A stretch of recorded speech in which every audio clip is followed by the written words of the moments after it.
If you are done with me, I am okay. I will accept it. But if there is more that I'm meant to do, more that I'm meant to experience, more that I'm meant to receive, more that I'm meant to give, then please keep me here. It was an intimate conversation, a desperate plea and surrender with God in the fall of 2015. It was a day when I questioned my own resilience, when I finally admitted my weariness and exhaustion with life and the cards I had been dealt. The truth is, for months, I avoided mirrors for fear of seeing myself waste away. My own reflection terrified me. Eyebrows thinned, face narrowed, which was unusual because my Haitian grandma has always described my face in French as figure la lune, which means moon face, because my face was round, and let's be honest, it still is. But then, it was not. My skin, nails, and palms had a grayish hue, and I was plagued with nausea. I could no longer look away. This day, I saw myself with full presence and consciousness and accepted my own mortality. Diagnosis, cancer. Cancer brought a palpable grief that came with realizing the impermanence of my existence. The reality that my days lived could be longer than the days I had left to live. The unavoidable truth that we are transient beings passing, and time, as I knew it, was an illusion. A movie reel flooded my mind that played 31 years of unforgettable moments of joy. Thoughts of experiences that may never come to pass, and a truth that I hid behind a shadow of smiles that consumed me for nearly a decade. I thought I had cradled it so close to my chest, I had suffocated it away. In my grief, unhealthy ways of coping robbed me of time I would not get back. I'll tell you a little bit more about this experience in a bit. But one question remained: will I live? Cancer came with an invitation to face things that I deeply feared, which included facing myself, specifically facing my toxic behavior of selflessness. Because in the battle with cancer, every part of your being is conscripted in the fight to live, heal, and to recover if you are gifted with more life.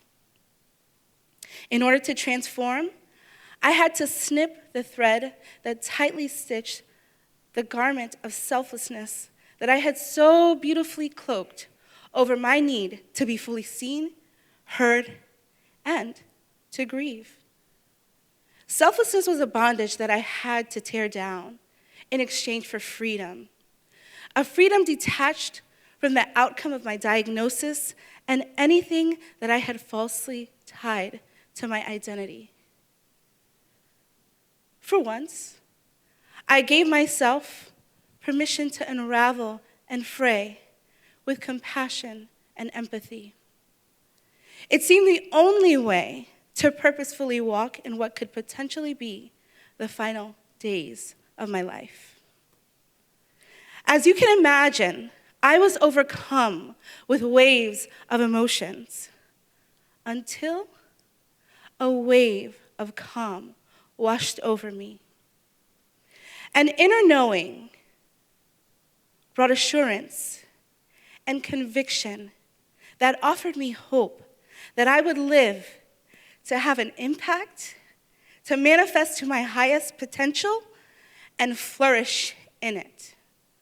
So here I am. For my people pleasers who are often praised for their selflessness, for my givers whose benevolent spirits and a self-sacrificing nature has caused them to prioritize the need of others over their own.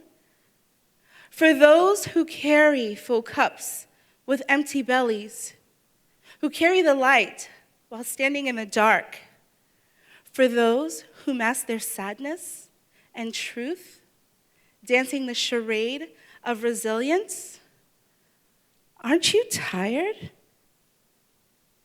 I was too, but I didn't have the courage to stop until cancer left me no choice. I am here to tell you, no more. You have a choice to stop before being met with despair. I want you to know that there is nothing noble about being selfless if you lack consciousness and you are not anchored with wisdom. Like an avalanche, it catches up to you. A sacrifice made mindlessly, without taking stock of your own capacity, does not honor this sacred journey that is your life and all that it is meant to be. The price you pay for giving endlessly is in self-abandonment. How do I know? Let me take you down memory lane. Meet little Naimah. I grew up in a big Haitian wonderful family. Our house was the home that everyone came to. It was filled with joy, laughter, and love, all anchored in faith. My parents, they were the quintessential givers, rarely asking for help, but often offering it to others. I admired the kindness that they embodied and the impact that I saw it had on those who benefited from their sacrifices and hard work.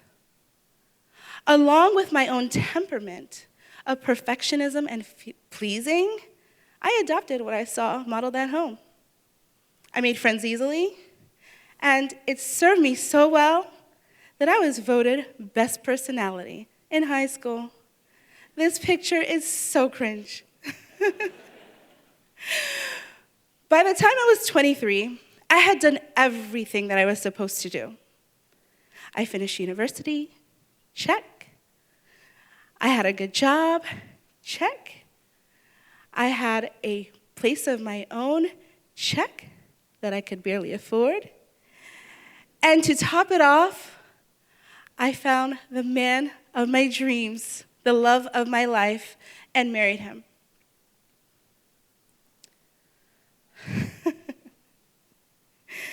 When I tell you I was winning with life, what is the phrase that they say? First comes love, then comes marriage, then comes the baby in the baby carriage. Within a year of newlywed bliss, we were on our way to the baby in the baby carriage. We were elated that we were going to start a family. The joy had us bursting at the seams.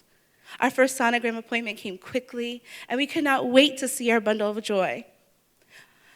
On the screen, there she was. Heart racing and moving about, we were overwhelmed, in love, speechless. Eerily, though, there was a contrasting silence in my physician's eyes. Her eyes darted across the room in her discomfort. The words I would hear, I will never forget. I am sorry, incompatible with life. There is nothing we can do. There isn't much time. You will need to prepare. Like a ricochet full of bullets, gutting us wide open, stunned, the only word that I could say was no. Everything after that was a blur. In an instant, our peak of joy turned into a valley of sorrow. As quickly as we said hello, we had to say goodbye to our baby girl. At the age of 24, I entered a devastating club of parents whose children died. We would never be the same. I was flung into an abyss, and the spiraling began. Spiral forward to age 31. When I finally accepted that I was an emotional eater, an unhealthy coping mechanism that I developed in my grief to quell my anxiety and to numb my sadness. Food was a thing that I can easily grasp in the spiral. But this year, I decided to get healthy. And I lost a couple of pounds, and you couldn't tell me a thing. Until one day, I started feeling a nagging ache under my collarbone. I shrugged it off as if it was the fitness mantra, no pain, no gain, for as long as I could. When I finally made an appointment with my doctor, we chatted and we laughed as we usually do. Suddenly, her light energy shifted to a pensive one, followed by an eerie pause that gave me goosebumps and an unsettling feeling that I had felt years before. After numerous tests and several hours, the time came when she sat me down and advised me to call my husband to meet me there. Once he arrived, my doctor's eyes darted across the room. In her discomfort, eyes fixed on me, then with a look of concern. Now, 7 years later, we would hear familiar words. I'm sorry. You will need to prepare, followed by, you have cancer. I looked at my doctor with tears in her eyes, and I told her, we'll be okay, trying to comfort her. I looked at my husband, and I told him, I'm sorry, trying to comfort him. Barely processing the gravity of what I had just been told, I felt more guilt than fear. I could not bear being the source of grief to everyone once again. I had been in a perpetual spiral for years. I hid the torment of my daughter's death, never fully processing all that had happened to her, to me, to us, until cancer came as a messenger. One message was loud. In order to live, I had to honor the trauma that had buried itself into the very fibers of my cells. The love lost looking for a home. The love lost looking for a home. My grief wanted to be carried with dignity and reverence. My selfless warriors, who often hide pains too heavy to bear, what does your heart grieve? How do you carry your pain? As a speaker, facilitator, and diversity, equity, inclusion practitioner, I curate brave spaces for sharing, for crucial conversations. I amplify marginalized voices so that they feel a sense of belonging. I champion individuals so that they can walk in the light of their own truth authentically, without judgment or shame, as I had so desired for myself. I had so desired this for myself.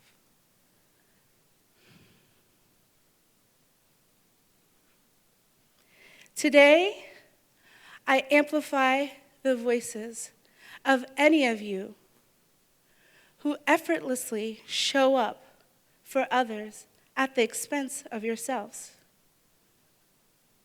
My ability to catalyze change, my ability to affect change, was catalyzed by cancer sounding the alarm and alerting me to my unprocessed grief. It offered me the choice to choose healing through truth-telling and self-empathy. I want you to know that there is nothing noble about being selfless.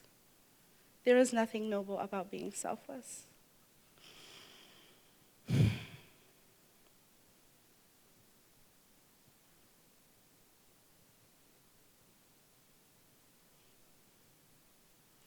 You don't need cancer as a messenger, so let me be yours. What your heart grieves is valid.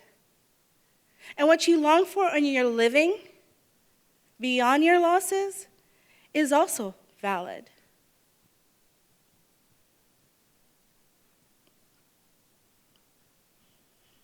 We are forever changed by what has broken our hearts. Grief doesn't just poof, go away. It lives on a continuum. Our trauma revisits us in different ways, in different seasons in our life, often feeling new each time we experience it. What transforms is our relationship with it. Grit and grace are required for the path forward. Because let's face it, we like solid ground to stand on. And the path to healing often feels bottomless. In order to taste the sweetness of life beyond the bitter bites that you have been served, you must first walk in truth with yourself, then with others. Your story matters. Today, I invite you back to your life, here and now. We are a beautiful mosaic bound by jagged pieces where light shines through brightly, just a bit differently, colored by our life experiences. Today, for the very first time, I stand unfolding in my full truth in front of the universe and with you. And I do so imploring you to witness what you have been gifted in life, body, and time.